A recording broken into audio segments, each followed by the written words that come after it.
to another video, and of course you can see by the title of the video, this is a review of YSL Opium pour homme in the eau de toilette. Now this is a modern version. I've had this maybe 6 months or so, so this is like a modern version, and I will compare this to my experience of having an older bottle as well as I get through the review. So here is the box and here is the bottle. Now the bottle hasn't changed. The bottle hasn't changed since it's been out. So you got like a plastic cap, plastic sort of atomizer, as it always has been. Sort of a, it's like a very dark blue. It looks black, it's not. It's like a very dark blue. I love the look of it. I like the look of old school sort of 80s looking bottles, and I think it's one of the best looking bottles there is. Really like it. You know, it reminds me of like Tilapidus and all those sort of ones. You know, these sort of tall, thin, vertical sort of bottles. Proper sort of 80s look to it. There you got Opium right there, pour homme, and YSL eau de toilette, and a little bit of a sticker on the bottom. So I like it. You know, it's got a little bit of a gold trim around the top there. Bottle hasn't changed, but what has changed to a degree is the scent. Now I've got it on today.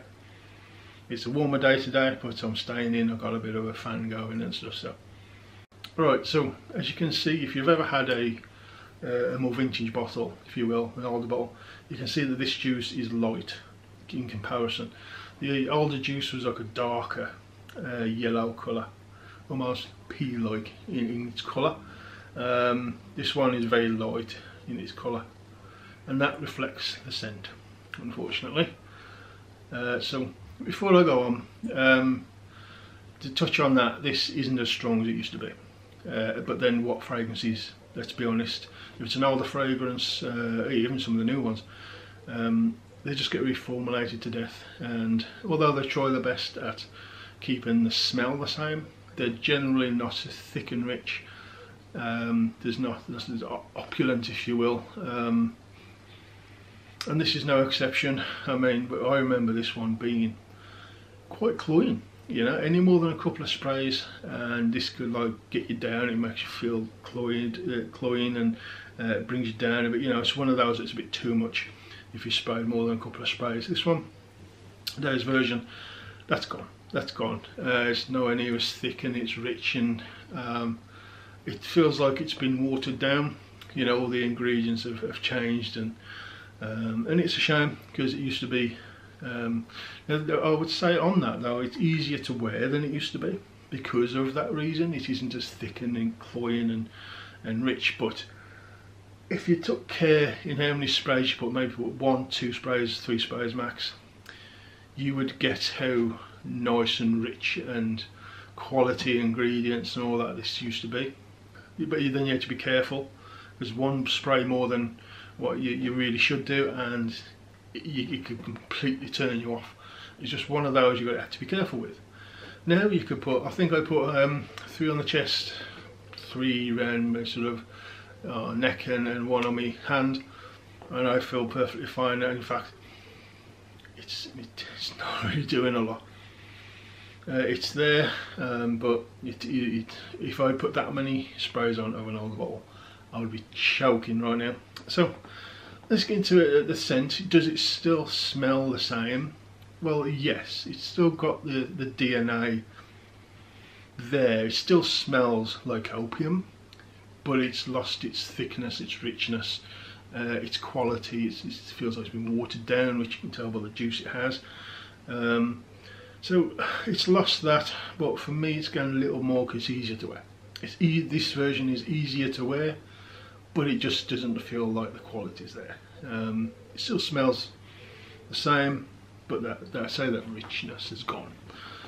So what do you get with this one? Well, when you first spray this one, you get that slightly spicy sort of sandalwood. This basically is like a sandalwood scent with a spicy star anise, but there used to be like a raspberry type of opening. So when you first spray this, you got that sort of slightly woody. I mean, it's more the star anise at the beginning with a woody backbone. I would say there's a little bit of cedar here, but the main thing is the sandalwood. So a slightly spicy aniseed with sandalwood, but you used to get like a raspberry sort of feel at the top. Today's juice, spray it on, you get that, but instead of the raspberry, you get this sort of, I want to say generic citrus. It's like a generic citrus. It's not a bad citrus. It doesn't smell cheap and nasty, but doesn't smell quality and natural either. It's sort of in the middle. So, and I just want to, you can't really tell what kind of citrus it is, you just smell citrus. So you get a generic citrus hint with the star anise, which is the main bit, then the sandalwood. So that maybe lasts 10-15 minutes with the citrus. That goes away, and as it dries down, it does come a little bit stronger. This is one there, as it dries down, it gets a little bit stronger on the skin, but it's not what it used to be, don't get me wrong. It's almost gone, when you spray it on your skin, it goes to very low to moderate. As it dries, it goes to like a moderate strength. Yeah, and I've had this on the back of my hand for maybe half an hour, maybe 45 minutes.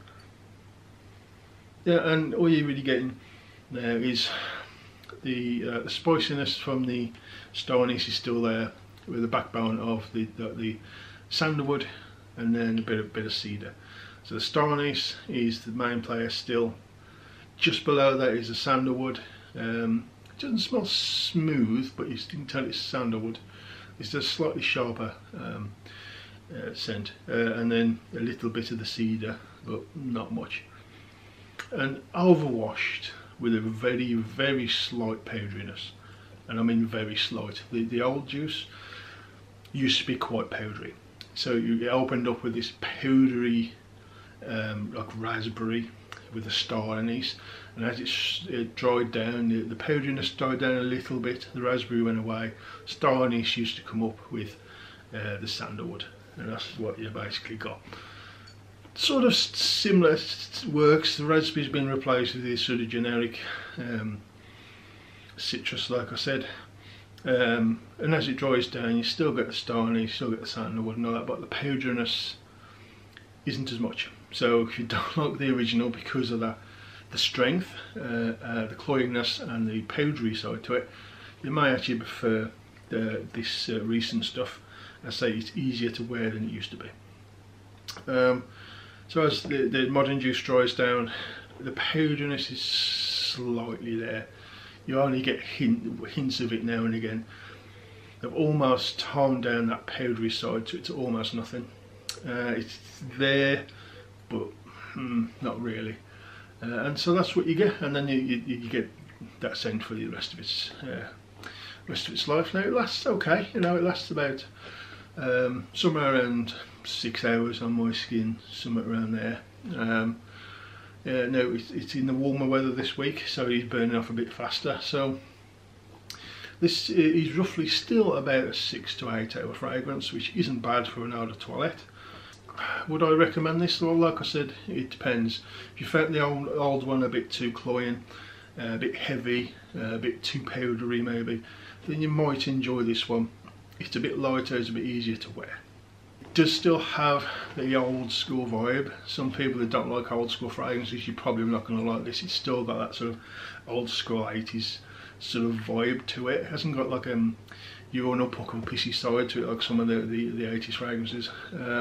But certainly if you don't like those old school type of fragrances, you're probably still not going to enjoy this. It's still got that vibe to it. So it's definitely got a masculine feel. You wear what you want, male or female, wear what you believe please when you want. I certainly do. It's definitely got a masculine feel to it. This has got a little bit more of a, I'd say, a dressed up feel to it. Not necessarily sort of shirt and tie, but it's certainly you can certainly wear it for that. But it's definitely like a more mature person's slightly dressed up kind of smell. Seasons, since they've lightened it a bit, I would definitely say I would say this is like now an autumn fragrance and winter, but the other one, the original, if you've got vintage juice, I would say that's definitely just winter. It's so heavy. Today's juice, I'd make it now an autumn scent. It's got an autumn feel to it, with this a bit of spicy and woody side to it. So I would say autumn scent for a slightly older gent. In some ways I prefer this, in other ways I don't, because this is again easier to wear, certainly for me, and because it used to be quite cloying. On the other hand, it's lost its depth and its richness, and it's not as deep and interesting as it used to be, but again it's more wearable. So it depends what you're looking for really. If you're looking for depth, something more interesting, rich, dark, heavy, try and find an older bottle. If you've tried the older bottle and it's too much, try the recent stuff. Still smells the same, easier to wear. So that's my quick review of YSL Opium Pour Homme, the newer version. Let me know in the comments below if you've tried this newer version. Do you like it? Do you not like it? Do you prefer the older stuff? Do you prefer this one? Or does it not interest you? You don't like hazy scents? Whatever the comment may be, leave it below. I'll answer if I can. So thank you very much for watching. I really do appreciate it as always. Leave me a thumbs up if you like the video and subscribe if you haven't already. And hopefully I'll see you again soon on the next video.